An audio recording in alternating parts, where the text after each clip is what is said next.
Poor sleep doesn't always have the same one cause. Are you anxious? Are your thoughts racing? Is your cortisol increasing close to bedtime? Do you have a problem falling asleep, or do you have a problem staying asleep, or is it both?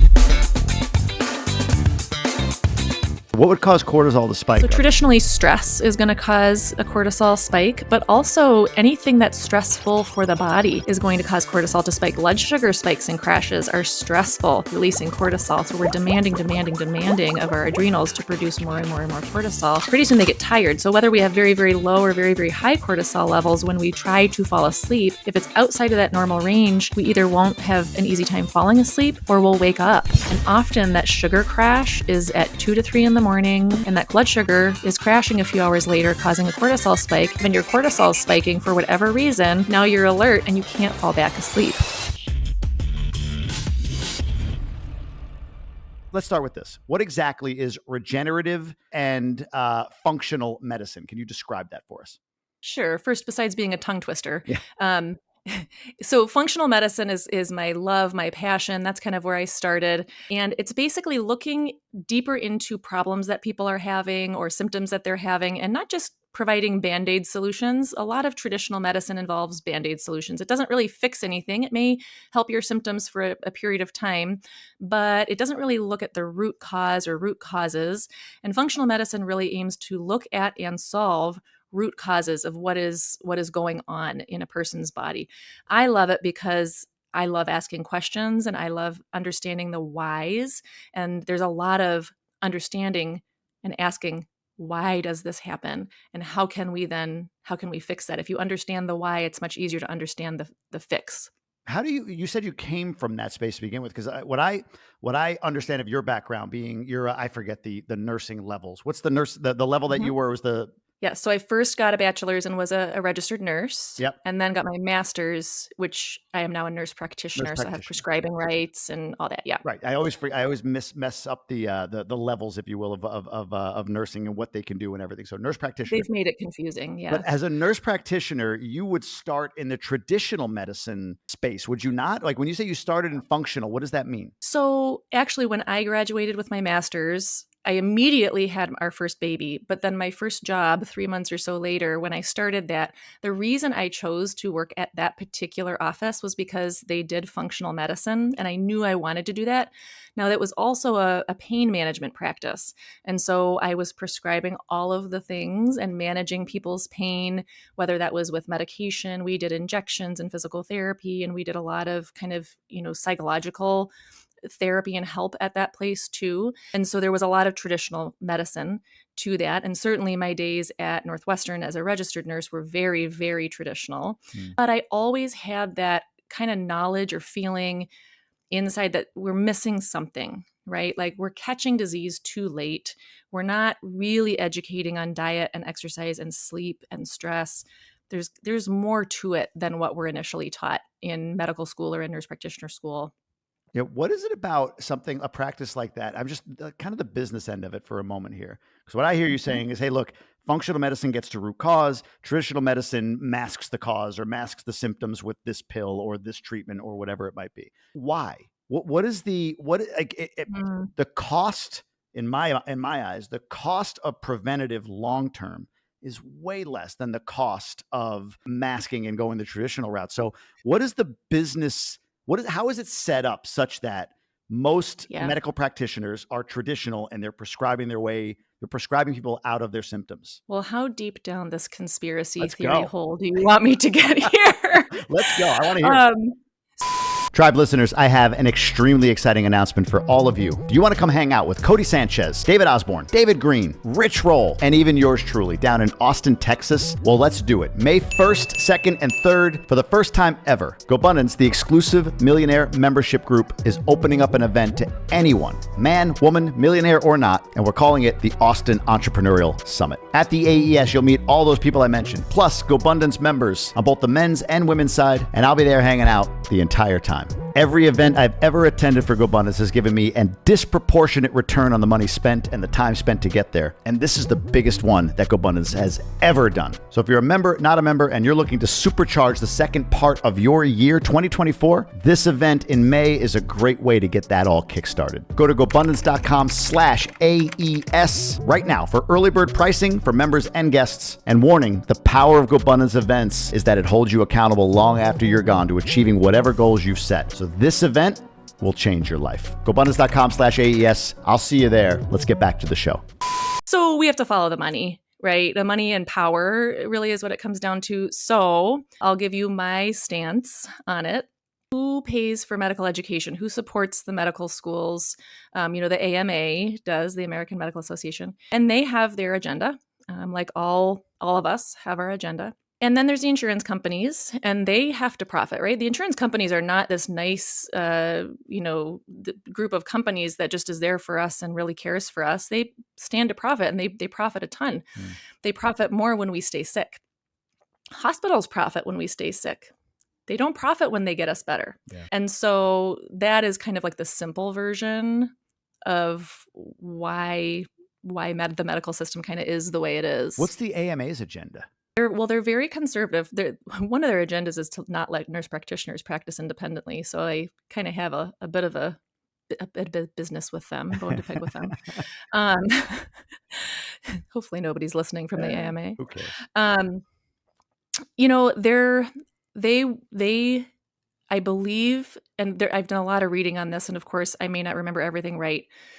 They want doctors trained in a certain way, and they're also supported by the pharmaceutical companies. And so in order for pharmaceutical companies to continue to profit, the pharmaceutical companies need to develop relationships not only with the AMA and therefore medical schools, but also with politicians, which is a conflict of interest in many cases as well. So the AMA is funded by pharmaceutical companies? No, I don't want to say that that's true, but there are connections there, and whether or not you can find them. And this is why I'm talking like, okay, is this a conspiracy, right?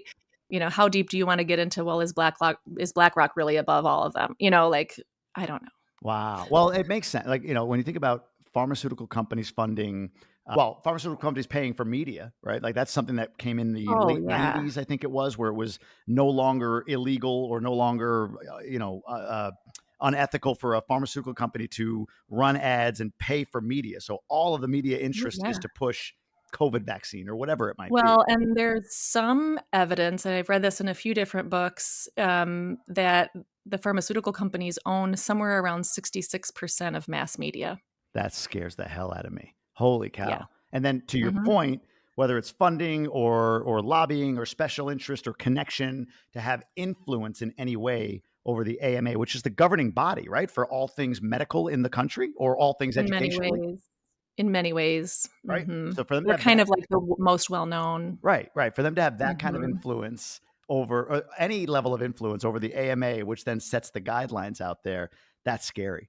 Is there then in the functional medicine space is the biggest block that there's no third-party payments, there's no insurance, there's no anything that covers somebody who chooses the functional route, or is that changing? So it's not changing towards insurance. In fact, it's more getting away from the insurance model for a lot of reasons. There are people out there who are trying to run an insurance-based practice and still practice functional medicine. The problem is reimbursements are so small, and in order to profit as a business, you would need volume, and functional medicine just cannot be a volume business, especially for one provider, because the average medical visit is around 7 minutes long. Okay. So no wonder nobody's getting better. I couldn't do what I do in 7 minutes. I couldn't get to the root cause and help you and counsel you and prescribe what needs to be prescribed or talk about supplements or educate you in 7 minutes. There's no way. So, but that's what these kind of more traditional insurance-based practices have to do, because otherwise the profit is less. So it's a factory. It's churning out. So it's very reactive care and very little proactive care. Here's a question that I'll ask, and then I want to talk about Nourish, the genesis of it, so on and so forth. But when I lived in the States, when I lived in the US, I didn't have traditional insurance. I had a health share company, which is like Mhm. voodoo to a hospital or doctor group. They have no idea Right. what They it have is. no idea. So when I would walk in initially and say, I have a health share and give them this card, which looks like health insurance, they're like, okay, send a bill and nothing would happen. So my health share actually told me to just tell them that I'm self-insured, right? I'm Exactly. self-insured. When I do that, my prescription medication bill was next to nothing to pay for it Yep. out of pocket.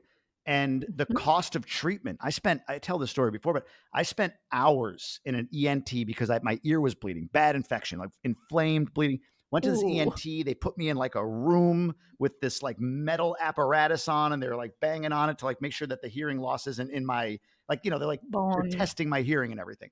Like 3 hours. And I only could imagine what this bill was going to be. I walked out, told them I'm self-insured. They handed me a bill for $150. And it said bill at the uninsured rate. What is that? Yes, different rates. Oh, there's different rates. I get this with lab companies all the time. So the labs that I order through Quest and LabCorp is the same. I'll order labs, it's like $4,000 worth, right? And so if a patient has insurance, oftentimes they'll end up owing between $50 and $250. But you can get these same labs at cash pay rates for 800, so $4,000 worth of labs for $600 to $800.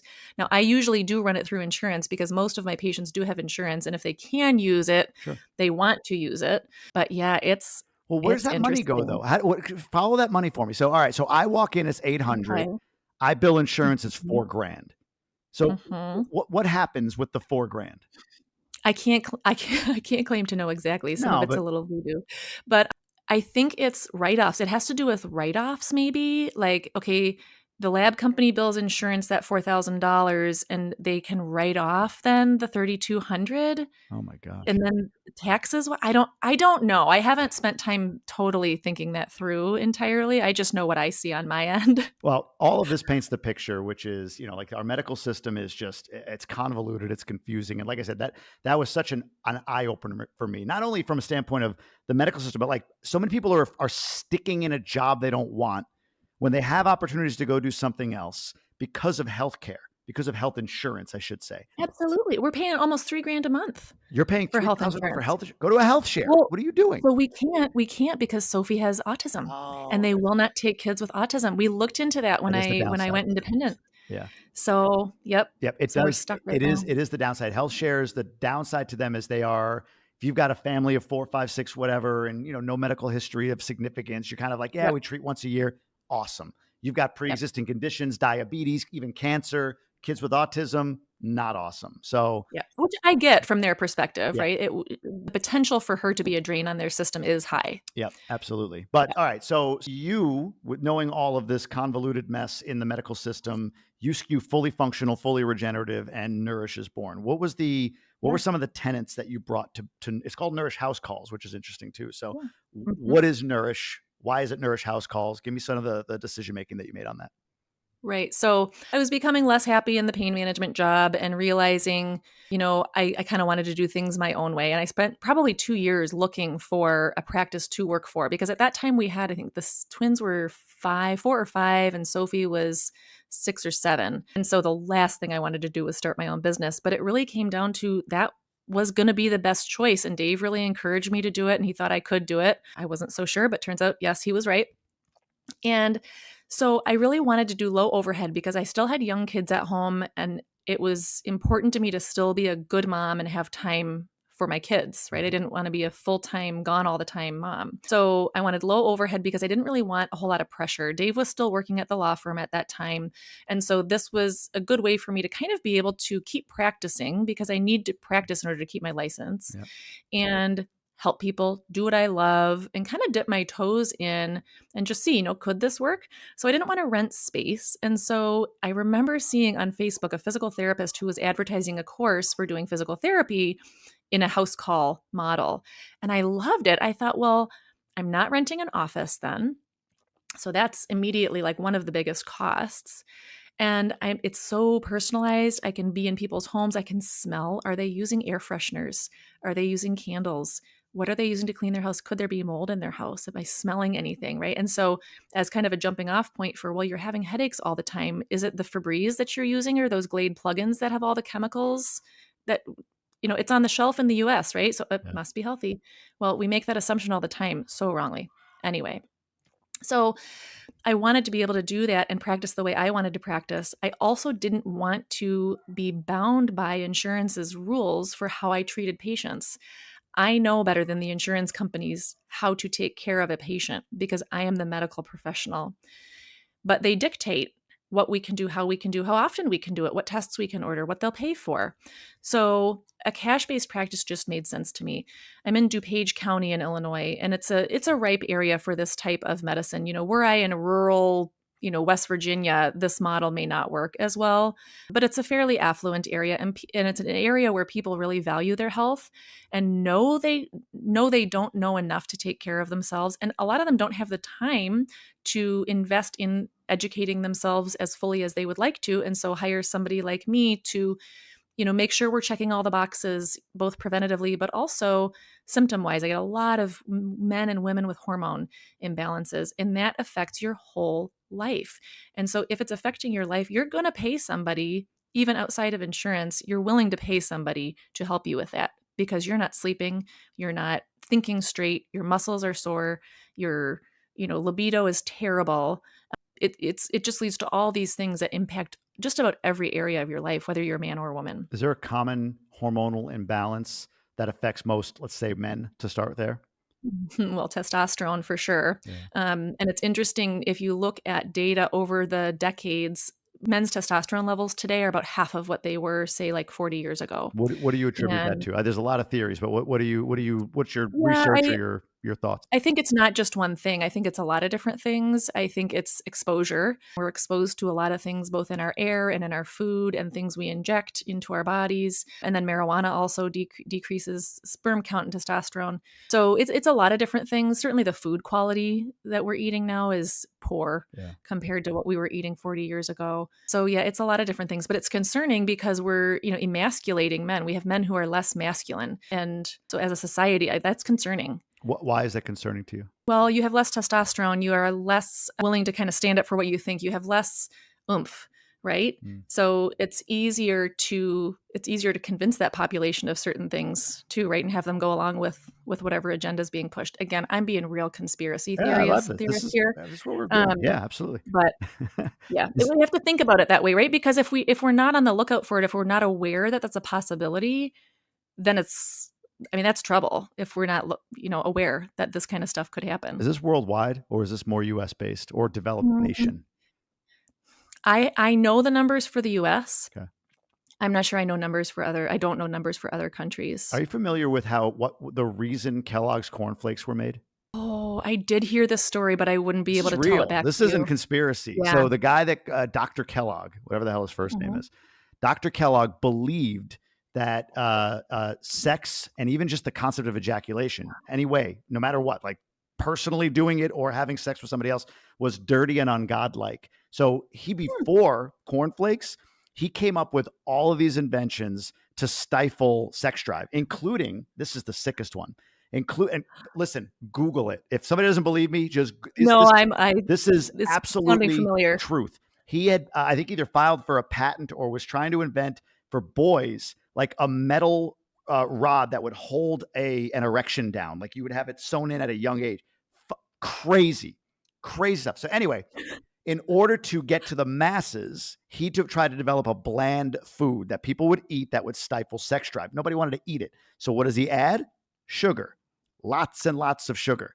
So the Kellogg's cornflakes, one of the most popular, well-known, widely spread foods in the United States forever, was literally made to lower libido. And that's like no bullshit. Unbelievable. But that's what you're describing. Well, you know who funded the formation of the food pyramid too, right? Like who paid to get on the bottom of that food pyramid? What's the bottom? The wheat? With the grains and the, yep. No. Wonder Bread? Yeah. Oh, it's the grain counts. Like there's a grain council, there's a dairy council. They paid to get down there. Isn't that crazy? Yep. That's crazy. Yes. It looks so Why aren't vegetables down there? I know. That's insane. But yeah, none of this sounds like conspiracy to me. To your point about testosterone being half what it was and Yeah. trying to lower hormone. Not just the data. Yeah. Right. What about women? Same thing. Is it estrogen counts, estrogen levels, same sort of culprit, or is there something different? So estrogen is a big one. And especially when we're talking about women approaching menopause and approaching, I mean, 10 years before. So the average age is 50, 51 for when women go through menopause. But the changes start 10 years before that. And we're not taught that. And so we're not looking out for it. So a lot of women after 40 will start to gain weight and feel depressed or anxious. They're not sleeping well. They're eating and exercising the same, but their bodies are not behaving well. And they're discouraged because they're gaining like this middle kind of fatty tire and they get soft. Libido goes down, vaginal dryness. And again, that affects all kinds of areas of life. And their brains aren't functioning, their memory is going. So their marriages are affected, their parenting is affected, their jobs are affected. But they're told, well, you're depressed, so we'll just give you an antidepressant. You're not sleeping, so let's give you a sleeping pill. But again, we're not really addressing the cause here. We're addressing symptoms. But even sleeping pills, many of them do not allow you to get into that stage 4 deep restorative sleep. And so, yes, you're out, but are you getting the deep restorative sleep and cleaning out your brain and regenerating your cells and producing growth hormone like you really should in those like valuable sleep stages? No. And so then after a while, women often will go, well, why am I on this? Like, it's an antidepressant, but I'm not really depressed. So then we test hormones. Estrogen is often low, progesterone is very often low, even testosterone in women is often very low. And another less known hormone, DHEA, which is somewhat a precursor to testosterone, but also valuable in and of itself, is often low. And that combination just tanks women. That's crazy. How much of the work you do, I guess almost like ranking it, how much of it is sleep optimization versus, say, hormone imbalance or something else for that matter? So it's hard to kind of suss that out because it's all so intertwined. How I like to think about health and kind of body systems is like a spider web where the areas where the two strings, attach are nodes basically. And you affect one, you pull on one, and the whole thing moves. So by affecting one piece, you can really affect all of it. So for example, if progesterone is low, a woman is not going to be sleeping well, partially because you just don't sleep well when you don't have progesterone, but partially because those racing thoughts and that anxiety then is preventing good sleep. Yeah. And when estrogen is low, now you're getting hot flashes. That also prevents good sleep. They're waking up literally with soaking wet pajamas or sheets. And I've literally had women tell me I can wring out sweat out of my pajamas. That is how much the sweating is. Yeah. And then when testosterone is low too, maybe you're not getting a lot done during the day, or you're not motivated to exercise, you're not building muscle. And so you're not active during the day, you're not going to sleep well at night. Interesting. So it all plays a part. Gotcha. What is the how do I ask this? Because sleep optimization is something that's becoming more and more on my radar right now. So I guess I'll ask it broadly. What are things people need to know? And maybe beyond put your cell phone down. What are things people need to know or do, or some, again, this is generalized, but what's common in your practice or common when you find people like, hey, because it feels like sleep is if you had to pick something to get right or to do really well with. Huge. Right? Sleep. You get sleep, everything else kind of follows with it. So what are a few things people that you treat or that you see or that you've done the research on that people can do to start to look at how they can get better sleep or optimize their sleep? Yeah. So, the typical sleep hygiene things are important. Cold room, dark room, no screens, don't eat for a few hours before bed, like these things. But beyond that, and that doesn't work for a lot of people. It's important to do, but it's often not enough. Alcohol before bed, I don't care if you think it helps you sleep. I promise you it does not. And even if it does help you close your eyes all night, again, it prevents you from getting in that deep, valuable sleep. If you're going to spend time sleeping, you want to have it be restorative, valuable sleep. So alcohol is a big one. Stabilizing, optimizing hormones really helps with that too. Even listening to things like delta wave music. Delta waves are the waves that we experience in our deep sleep. And there's actually recordings on YouTube, on Spotify that you can even listen to. And there's 8-hour long tracks. So you can have it on just barely so you can hear it all night long. Even things like I wear an Oura ring. Dave does as well. And so tracking it and figuring out for your body, what affects the sleep. Is it you can't eat within 3 hours. It's not 2 hours for you, it's 3 hours of sleeping. And track that. And you can then, apply an intervention, track the effect, and know whether for your body that works or not. Part of what I also do with sleep is, and this kind of gets back to the functional medicine piece, is poor sleep doesn't always have the same one cause. In traditional medicine, we very often say, well, poor sleep, you need a sleeping pill. But there's so many different things that could cause it. Are you anxious? Are your thoughts racing? Or are you really just not tired? Is your cortisol increasing close to bedtime such that you're kind of stimulated again? You sort of get that second wind, and so you can't fall asleep. Do you have a problem falling asleep, or do you have a problem staying asleep, or is it both? So, and this is why visits take a long time. I spend 90 minutes with my patients on the first visit, is because these are important questions to figure out. Because if you just tell me I'm not sleeping and I say, cool, I'm going to give you melatonin, but what if melatonin's not the problem? What if your melatonin level's fine? Then me giving you melatonin is going to do nothing for your sleep. What would cause So finding out. Sorry, what would cause cortisol to spike other than, well, what would cause cortisol to spike? What are some symptoms? Maybe any of them. Yeah, so traditionally stress is going to cause a cortisol spike, but also anything that's stressful for the body is going to cause cortisol to spike. So things like estrogen spikes and crashes during the menopausal time period, that is a stress on the body, your cortisol will spike. Blood sugar spikes and crashes are stressful for the body. So if you have had, for instance, ice cream before bed, now your blood sugar spiked, your insulin spiked, and then your blood sugar is probably going to crash later, which is also a stress. So both states, high and low blood sugar, are a stressful state, releasing cortisol. So we're demanding of our adrenals to produce more and more and more cortisol. Pretty soon they get tired. So whether we have very, very low or very, very high cortisol levels when we try to fall asleep, if it's outside of that normal range, we either won't have an easy time falling asleep, or we'll wake up in the middle of the night. And often that sugar crash is at 2 to 3 in the morning. You've had that 10 o'clock bedtime snack, and that cortisol is crashing, or the blood sugar is crashing a few hours later, causing a cortisol spike. And cortisol is stimulating. Cortisol is our stress hormone. So if you're that caveman in the cave and your cortisol is spiking for whatever reason, now you're alert and you can't fall back asleep. Does your body remember if you have a prolonged, proclivity to that? In other words, I went through this, and I'm just curious about this because I've talked to a lot of men that have gone through something similar, which is went through a period a few months ago where 2 a.m. I'm up, body's up, go to the bathroom, come back to bed, and I can't fall back. No problem falling asleep, problem staying asleep. So you dive in. Okay, let me not drink 3 hours before bed. Let me not eat 3, 2, 4 hours before bed, whatever. Let's cut out sugar. I went all meat for a while, right? So let's cut out sugar. A bunch of stuff like that. I optimized everything, and I did that over the course of, say, a month while this was all still happening. Wake up at 2, not because I had to go to the bathroom, but wake up, and because I'm awake now, I got to go to the bathroom, and that wakes me up and I can't get back to sleep. Yeah. Even now, I still go through that pattern, even when I'm not doing anything that I would see creating these spikes or drops. So not eating ice cream or cake or whatever before bed, not eating hours before, ate a great diet that day or whatever. But and also from an anxiety standpoint, I know something that was making me anxious that I cleared. I got rid of it. Okay. I did it. Right. Yep. So does the body remember, or does it need to sort of like reset a habit at a certain point if you've been doing this sleep cycle for a prolonged period? I think there's some truth to that. I think certainly I probably don't know, and maybe as a medical community, we don't know enough about that effect.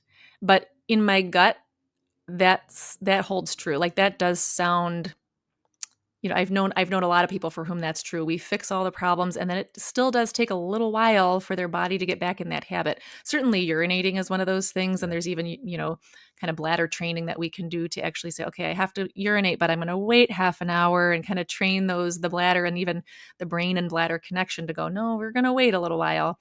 If it has to do with cortisol too, the adrenals can take a little while to kind of bounce back. And little things can affect cortisol levels. So even if it's, the bird chirping outside that you didn't realize you noticed, but you did notice, your brain noticed it. Yeah. that can kind of get you alert again. So there's so many little things. Well, or impatience. So yeah, like Or impatience. let's say I had ice cream 3 nights in a row and then I stopped doing it for a week and my pattern didn't change. Yeah. I'd be like, the hell with it. It's not working. Back to ice Well, cream. and we're also worried. We're also worried. And sleep causes such worry. So then you're up at 2 a.m. and you go, oh no, I'm not going to fall back That asleep. Oh, happens. now you're worried about it, right? Because you're like, because I never fall back asleep. I'm going to have trouble. And it's so important what you tell yourself. What you tell yourself literally affects the cell functions, Yeah. right? So if you tell yourself, oh, I'm going to have trouble falling asleep, you're probably going to have trouble falling asleep. If you picture yourself sleeping, right, you have to like imagine yourself, I'm asleep. Here's how I breathe when I'm asleep. Here's what what I experience when I'm asleep. That kind of thing can be really helpful too. So kind of like putting yourself in the state that you want to be. That's interesting. Yeah, sleep is so central, and it's something I have to really. The Aura Ring. You're the second person today that told me to get the Yep. Aura Ring, and I've heard of it before, but it's like, yeah, I should Yep. get that. But I struggle with like, well, how does that help me sleep? Like, it's just tracking stuff, just tracking how bad my sleep is. That's gonna make me more stressed out. Well, I mean, for some people it might. And so knowing yourself in that way is important. Yeah. But if you don't track it, you can't improve it. True. On Nourish House Calls, you mentioned about getting in the home. That's interesting to me. Like, I could smell the Mhm. potpourri or the candle or whatever it might be. Happy coincidence, or is that does that give you a competitive advantage, and is that just something that you learned about, or was that the intention of going into the home? There was definitely intent to going in the home, and it's turned out to be really good. And it has set me apart in the market because nobody else in this area that I know of, at least, is doing any kind of house call functional medicine. Usually, when you think of house calls, you think of people who are homebound and need somebody to come to them. But in my case, the situation is more my patients have busy lives and they don't want to drive to a doctor's office, wait in the waiting room, then wait in the exam room, and then have a short visit with their provider. So this way I come to you. I'm usually running very on time. If I'm even 5 minutes late, I'm texting to say, hey, I'm so sorry I'm late. Is it still okay if I come if I get there? Because I realize it's not my time, only my time that matters. My patient's time is very valuable too. And that's definitely not the experience you get at a typical doctor's office. Your time matters 0%. It's all their time. So you will wait for them as long as it takes. But if you are late, they will reschedule you. Yeah. So coming into the home and making patients know that I'm valuing their time is huge. Is the business scalable in that model, or is that not a concern of So yours? So we're working on that. We are trying to scale. I'm getting licensed in more states so that I can provide even Zoom consults. A lot of what I do is talking with people and discovering issues that way. And there's some physical exam component, and certainly with the IV nutrition and injections that has to be in person. But a lot of it can be done over Zoom. Scalable wise, adding another provider is going to be what we're going to have to do at some point. I do have a nurse doing some of my IV nutrition therapies for me. I don't want to scale it too huge though, because part of what patients love about this is the small feel, the personalized attention, Yeah. and I do not want to lose that.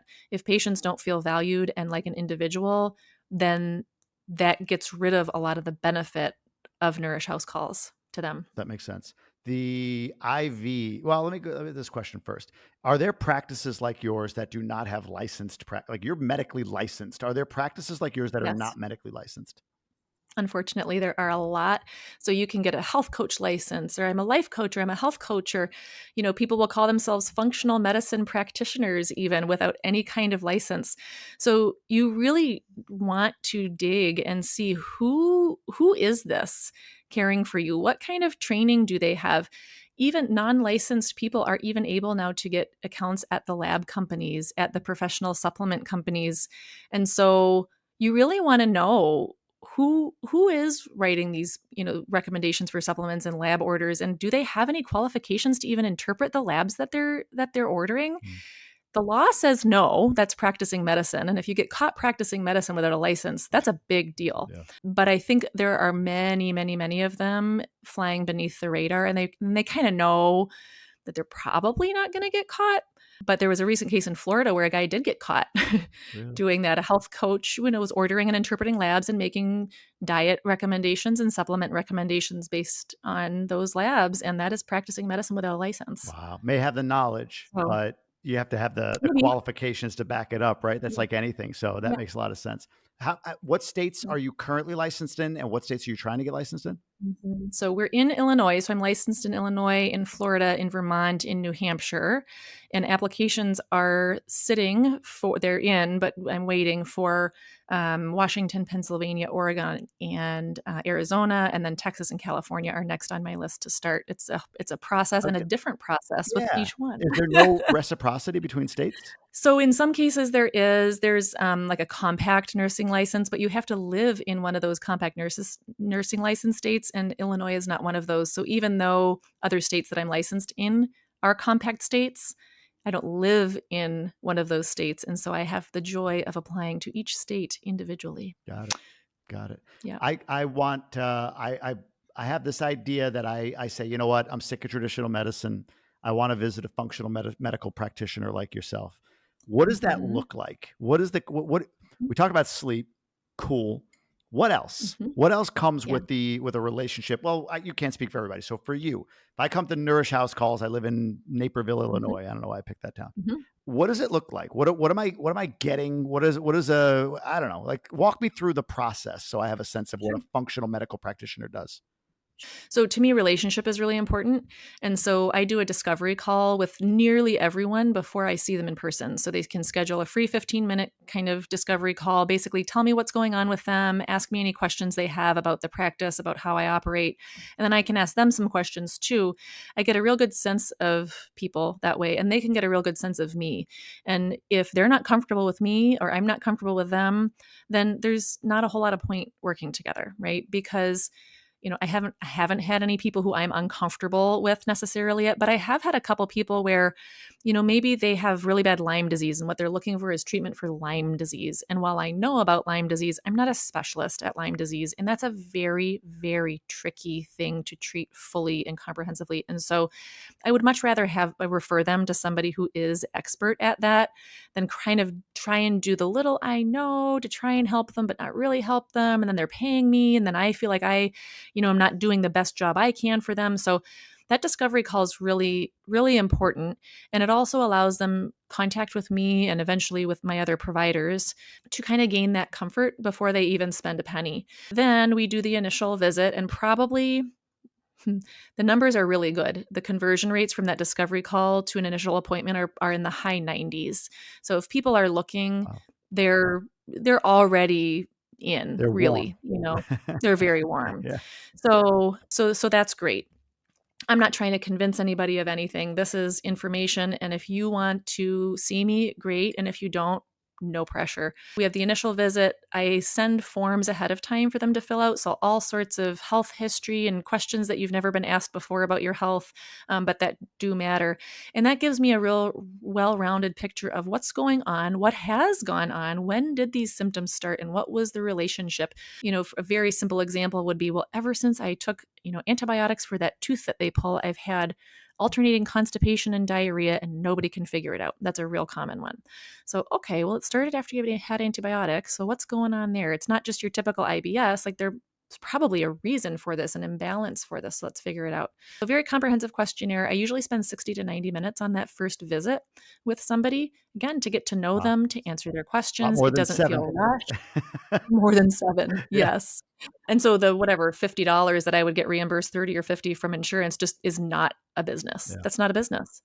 So the initial visit, and at the initial visit, I usually order labs, blood or hormone, like urine hormone, sometimes stool tests for GI. We can do nutritional evaluations. There's cancer tests and, all sorts of things that we can do depending on the patient and their symptoms and what their goals are. I just saw a patient this morning whose main goals were prevention and aging well. And so those are a different set of tests than for somebody who has very specific symptoms and complaints. Then from there, the follow-up visit happens when we get those lab results back. And usually at that first visit, I'm giving some guidance on general nutrition, general sleep guidance, exercise, how to exercise, what's too much, especially because a lot of people tend to over exercise. And then at that follow-up visit is when we have the discussion about, okay, well, what do your labs look like? How much support does it look like you'll need? And then let's decide what membership level looks like the best one for you. We have 3 different levels. We're coming out with actually kind of like a much higher level kind of elite membership package in January. But for now, there are the 3. And so then we talk about what is going to be the best fit. I don't want you to overpay, but I also want you to get enough support that you're going to do well. So makes sense. That's how it works. I got you. What does overexercise look like? Can you give me an example of somebody that could Yeah. overexercise? What's the situation? So typically, it is the woman in her 40s whose body is not looking and behaving like it did in her 20s. She used to do Orange Theory 3 times a week, and that kept her body in great shape. She didn't really have to worry about what she ate, but now she's really watching it and doing Orange Theory not only 3, but 4 and 5 times per week. And she's still not gaining muscle, and she's gaining fat, and she's getting heavier. Now she's depressed, and all these symptoms are coming. So, and now she feels even more run down than ever too. So she wants to take a nap at 2 p.m. She's not losing weight. Like she feels like she's crazy because what she knows should work is not working. So when I get her lifting weights and building muscle and doing some walking for cardio or some more low-level cardio, she realizes she feels better after those workouts. And one of the things I really stress is tune in to your body. How do you feel after that Orange Theory type workout? And inevitably they're like, oh man, like I want to take a nap. I can't function for the rest of the day, but like I got to do it. What am I going to do? I don't want to gain weight. I got to do the Orange Theory. So once they start lifting weights, I ask them, okay, well, how do you feel about after that workout? They go, well, I feel like I could do more. I can go on with my day. I'm like, so what do you think that means? Is your body telling you something?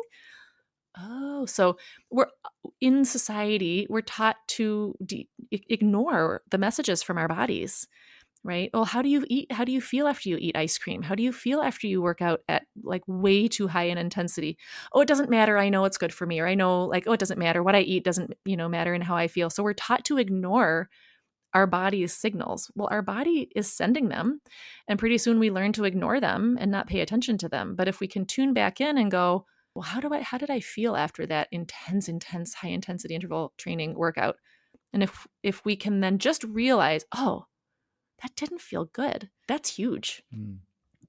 Women in their 40s seems to be a point of demarcation where they go through so many metaphysical changes or emotional changes as a result. And so they have to, it sounds like you could say to a woman at or about her 40th birthday, like, hey, this is coming. Just heads up, likely. Everybody's different, but here's some things that are very common.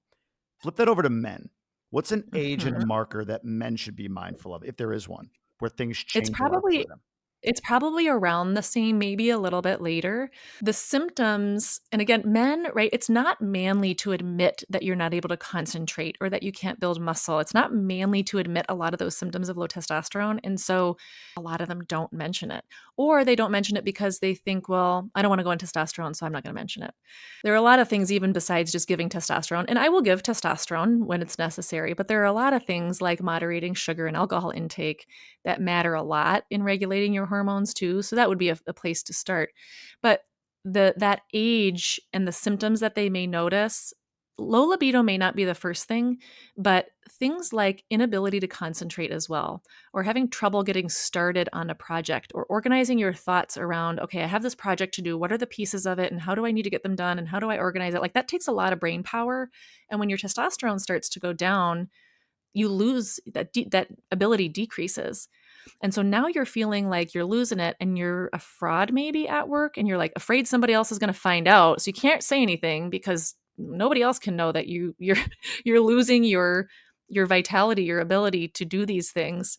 And then the stress comes of, well, if this continues, I'm going to lose my job. How am I going to support my family and pay for my house? And, so they do get real worried about it if you really ask them and go through this with them. So it's such a comfort to them too, knowing that there's a solution. And they're often told, well, just build more muscle because the muscle is going to help your testosterone levels. And that is true. But if you don't have the testosterone in the first place, you can't build muscle. Hmm. So sometimes very often we do need to give testosterone, and it's helpful for so many things, not just sex drive and erectile function. That's interesting. I just went and got my labs done. And it Okay. was in Spanish for testosterone, but I believe it Well, translates loosely to dripping in it. In other words, oh, off the charts. Like there was so much nice. testosterone, I made the other men uncomfortable. Like, at least that's how I read it. That's how I read it. Well, and Google Translate. did they test free testosterone and total? Did they test the bioavailable? Did they test the sex hormone binding globulin along with it? Did they test your dihydrotestosterone, right? So total testosterone is one thing, but that includes both the testosterone that's free and available to bind at receptor sites, in other words, active testosterone, but that also includes the bound testosterone, so testosterone that's bound to proteins, and mostly the sex hormone binding globulin. And if it's bound to a protein, it has no ability to act. So you may have high testosterone levels, but what's bioavailable? I might have to send you my labs. You may do that. On that point, one of the things that I've been paranoid about and went and got a bunch of tests on is my heart. Just stress test, sonograms, all this stuff. Of course, blood work. I've read my LDL is higher than it should be. My HDL is good, higher than it should be by the. In other words, I have higher good. This is the regular talk on this, right? Like I have higher good cholesterol, but high bad cholesterol. But then I start reading about this. I start reading about cholesterol, and at least what I've learned is it's not all what it seems necessarily. Like we've definitely got some.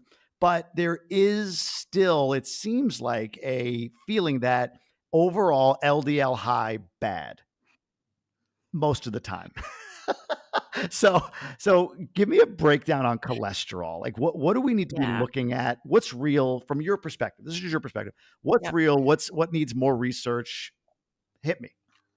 So my general approach with patients, kind of in my standard lab orders, I do not only the total cholesterol, HDL, and LDL with the triglycerides, but I also do the subfractionations of the LDL, so the LDL particle sizes. And then I want to know, and people should know, their apolipoprotein numbers as well. So there's apolipoprotein B and there's lipoprotein little a or LP little a. And those are better markers of actual risk than just you have high LDL. So the HDL, yes, you want that to be high. The LDL in general, you want that to be lower, but I would argue that the lab's normal ranges now have way too tight a window.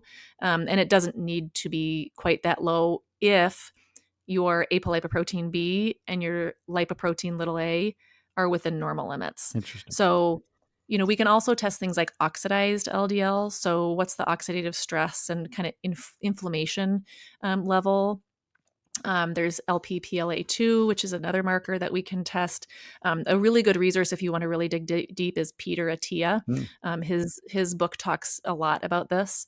And then if people's numbers are normal and there's little cardiovascular family history or personal history, then I can kind of let a little bit high LDL ride. I'm not going to prescribe a statin. I think I've prescribed 5 in my career to 5 patients who were really, really high and it was really necessary, but I generally don't love to use those. We can also do things like coronary calcium scores. It's a CT calcium that looks at is there a buildup of atherosclerosis or kind of those plaques on your heart arteries? What does that look like? There's also an ultrasound that you can get of the carotid artery called a CIMT or carotid intimal medial thickness test to test for kind of inflammation in that on the inside kind of wall of the arteries. Inflammation is going to lead to plaquing. So there's a lot more, and you're not going to get that in your traditional medical office. That is definitely more specialized. Even a lot of cardiologists, some of them now are ordering some of these tests. But as a general rule, it's something that you may have to ask for. And even all functional medicine providers are not going to know as much about this because even within functional medicine, there are kind of different specialty areas. So interesting. Peter Attia, I believe we have him coming on. His episode is probably going to release in January. So Outlive, big book. Yes. Yeah, that was a great book. I enjoyed that a lot. How about cancer? What can you screen for? Like you always, there's a guy that's been on this podcast, Brian Barczyk. He came on right after he got a terminal diagnosis of pancreatic cancer. So he is it's been less than a year. There's hope that he can extend life, but there's not much hope for him to, to overcome this. It's a very complicated That's heavy. form of a tumor in his pancreas. But it only came about, I should say. He only knew about it once he felt the pain. Are there ways of screening for pancreatic cancer, some of these other ones, or are there certain cancers you just can't catch no matter what you do from a preventative standpoint? There are always going to be things you can't catch, right? But one of the kind of newer tests on the market is this Gallery test. Tony Robbins actually talks about this one in his book. What is his book? Health Span or something. Anyway, a great book, a long book, but a great book. So this Gallery test is a blood test that tests for about 50 different types of cancer. And many of those are cancers for which we do not have current screening tests. So in the US, we have about 5 cancers that we screen for. So breast cancer, lung cancer, colon cancer, cervical cancer, prostate cancer. And we're pretty good at screening for those. We're terrible at screening for things like ovarian cancer, pancreatic cancer, bile duct cancers, and those are really aggressive cancers. Yeah. So this blood test tests for, I think it's methylation patterns that indicate cancer growth. And the test comes back as either a positive or a negative. And if it comes back as a positive, the lab will have done the testing to figure out, okay, what were the cells of origin? Was it the pancreas? Was it the bile duct? And then that enables us to get testing, MRIs or whatever the test may be for that particular cancer, to get testing to find that cancer as early as possible so that the outcomes are as good as they possibly can be. Interesting.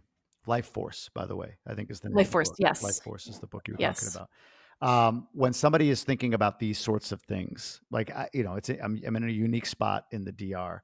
Everything's covered by insurance.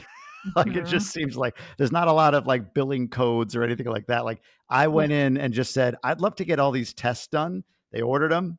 They were paid for. Right. So, nice. Yeah, kind of progressive when you think about, the perception of like a Mexico DR, like third world or whatever, but private healthcare here is very advanced. So that's great. But generally speaking, if I'm somewhere in Illinois or the US or whatever it might be, and I'm saying, I need all these. I just want peace of mind. I'm not sleeping at night worried about my 3 friends in the last 5 years that have died of aggressive cancers.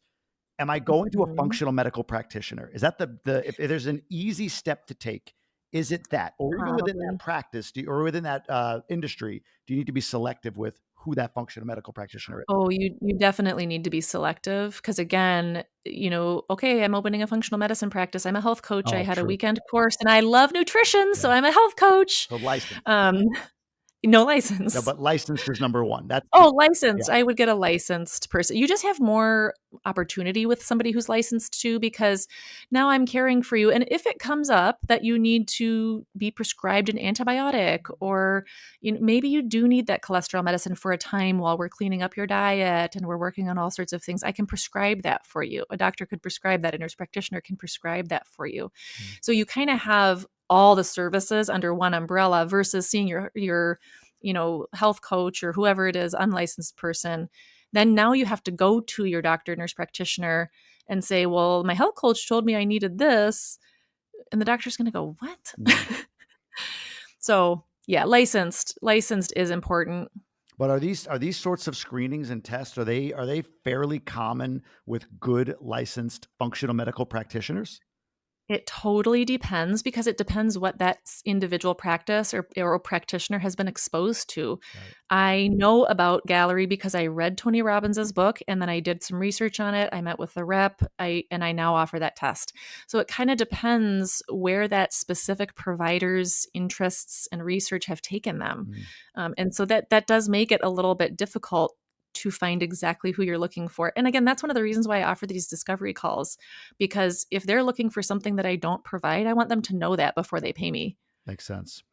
Tell me a bit more about what Nourish is going to do next. What's the plan? What's the vision? You're getting licensed in all these states. Like you talked about scaling. What's next? The key to life, it isn't money.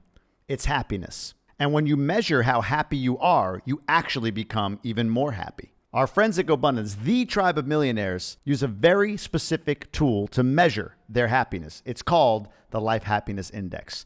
And you can have it too. Go over to Gobundance.com/LHI and take your Life Happiness Index assessment. You'll rate yourself in multiple categories on exactly how happy you are and get a custom output for you specifically that you can use in developing whatever goals you have for your life. Gobundance is the tribe of healthy, wealthy, generous people who choose to live epic lives. And the tool Gobundance members use at the base of all of that is the Life Happiness Index. Get out there and grab life big. Yeah. So we are coming out with this kind of premier or more elite membership that does include the gallery cancer screen. It includes a certain like epitalon peptide twice a year. So epitalon is a peptide that's really great for anti-aging and for circadian rhythm resetting, so sleep. It includes various testing throughout the year. That's not, the price of that is not included in the other memberships. So this would be for people who are really looking to be proactive, get down to the nitty gritty, know what's going on with their body, really work on healthy aging.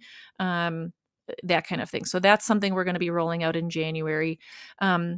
Probably pretty soon here. Like I'm really, really busy with patient care right now, probably busier than I would want to be on a long-term basis. So looking for another nurse practitioner to hire. We do have a nurse doing some IVs for us. And as that gets busier, we may look for another nurse to do IVs. I still want to have my hands in the clinical. Oh, sorry, Lizzie is in the background. No, that's good. Barking at the wall, apparently. There she is. But I want to be able to offer this. Lizzie, come here. My dogs are hanging over there. They've been really good this whole time. I'm actually shocked. So yeah.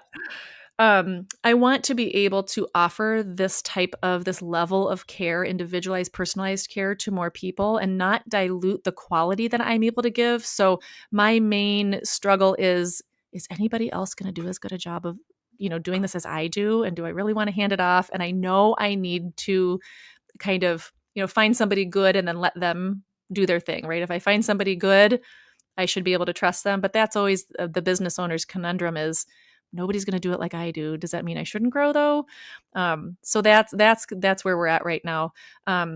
We're going to be doing the IV nutrition therapy at the Gobundance event in Vermont at the end of January. So excited about that. That's one of the motivations for getting licensed in more states too, is that if people are interested in what I offer, I want to be licensed in a state where I can help them. Yeah. So part of that was, let's get licensed in a lot of the states, A, that have independent practice for nurse practitioners, and B, where there's a high number of Gobundance members that we could then help. Makes sense. This is nourishhousecalls.com.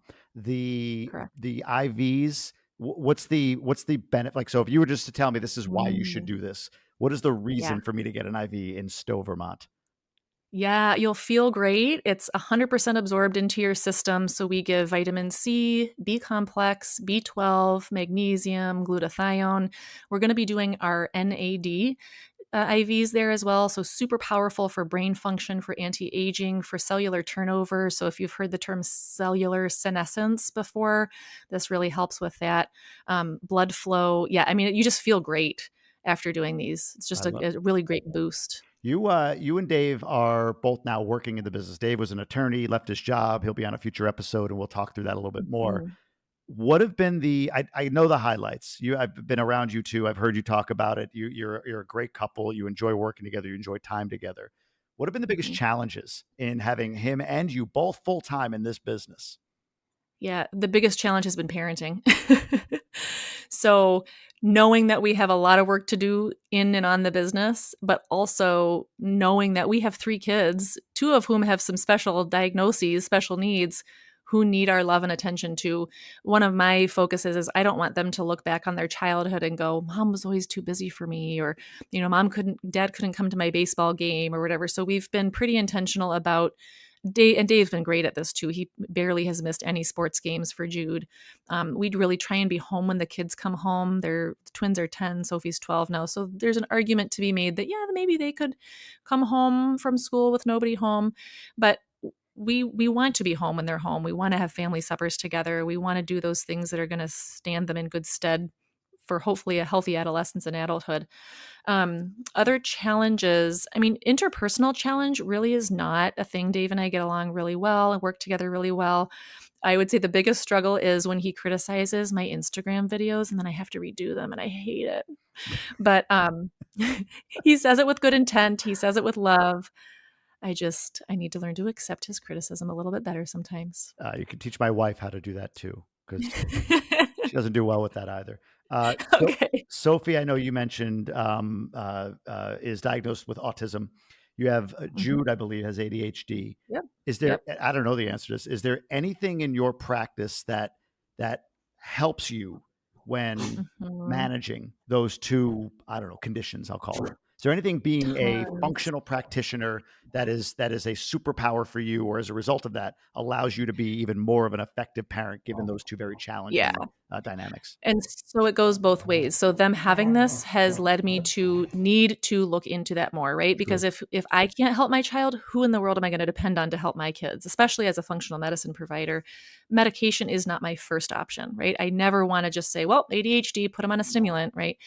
And a stimulant may be a good piece of the puzzle, a piece of the treatment puzzle for a lot of kids. But I was unwilling to do that until I knew that his sleep was well regulated, and it was not well regulated. He was tossing and turning and had these periodic limb movements and stuff. So how's a kid with ADHD going to be expected to behave during the day, or any kid to behave during the day when they haven't slept well? So looking at sleep in these kids is really, really important. So I learned a lot just by my own personal experience, both with the ADHD and then with the autism as well. I learned about lead poisoning and added chelation, IV chelation therapy to my practice years ago because Sophie had been toxic on lead from a Chinese herb supplement that had like 900 times the amount of lead that was allowable. And her level in her blood was halfway to an ICU level. Where they would have admitted her to the ICU for constant chelation. So I've learned a lot. And actually, they always say, okay, the troubles that you go through, there's a reason why that happens, right? Well, in a lot of ways, the reason why this happened, this has allowed me to help tons of other families with kids with these diagnoses to feel more in control, to do things that are going to help their kids, whether that's medication or supplements or diet or sleep or whatever it is, but to have a more well-rounded approach to their care that doesn't just mask the symptoms with a medication. If you mind me asking, what was the Chinese supplement that had the high levels of lead? How did that? What was if you don't mind, what's the story on that? So we went to a Chinese doctor who, was a doctor in China, but not here. So again, not licensed here. Yeah. Oops. You learn your lessons.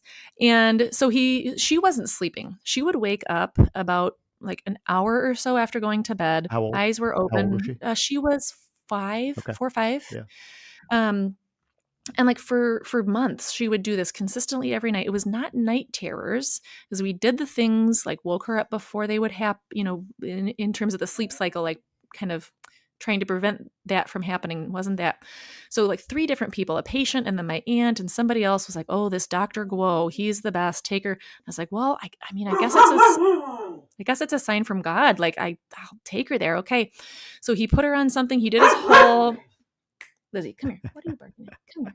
She doesn't like this story. He did his whole evaluation and put her on one thing. And from that night, she slept. It was like a miracle had happened. Wow. And then we kept taking her back to him to kind of reevaluate and what else do we need to change and what, energy pathways or whatever were we working on. One of the supplements he put her on, we didn't notice any changes, but the health department called. And then we got an email from the health department and an email from this practice saying, stop taking the supplement. It is, it had killed 2 children in Illinois alone. I don't know about other states, but 2 children in Illinois died from the lead levels in this. Holy crap. And he was the And center of it? so, Was he like the main prescriber of it? yeah. Yeah. Well, this was his supplement line. So and I asked him, I remember because I know that Chinese herbs can be notoriously contaminated. Sure. They just don't have the same standards that we have. So I asked him about this and he said he goes to China, he monitors the production himself and brings them back. And I was like, okay, like besides me buying a bottle and sending it to get tested, I'm going to have to trust this guy. So I tested her level. Now, a level of 0 is normal, okay? Yeah. A level of 40 is go to the ICU and they're going to IV chelate you for however many days it takes. She was at a 19. So, and the medical care was, it'll just get stored in the bones and in the brain. And there's nothing really we can do. Maybe you could give her a little calcium, check her iron levels, make sure she's not anemic so that she doesn't absorb any more iron. That doesn't get rid of the lead, just so that she doesn't absorb any more lead. And I was like, that is ridiculous. So I'm just going to settle for, it'll get stored in her bones and in her brain. Meanwhile, we know that for every point of lead increase above 5, like 5 points of IQ are lost. Like, there's no way. Wow, I didn't know that. No kidding. So that's how I did the research and learned about IV chelation. And I've helped a lot of kids and grown-ups actually since then do IV chelation. IV chelation is something that's a little bit fringe, but I knew how to do it safely. I wouldn't have done it on my own kid if I didn't know I could do it safely. And it's something that not very many people do because it's a real subspecialty. So that was a blessing to know how to be able to do that and to help her too. Is that the same thing with like metal toxicity? Is it the same? Lead is a heavy metal. Right. So people like, are most people walking around with more levels of metal toxicity than they realize? Is that a true? I've heard that. Maybe that's a Tony Robbins thing. Yeah, it totally depends. It depends on our genetics partially and what our detox mechanisms are. Do we have these genetic mutations that kind of slow down or inhibit detoxification? That's an issue then, because you could be exposed to the same thing I am, but if my genetics are worse than yours, I'm going to hang on to more of that toxicity, whether it's metals or anything else, than you are.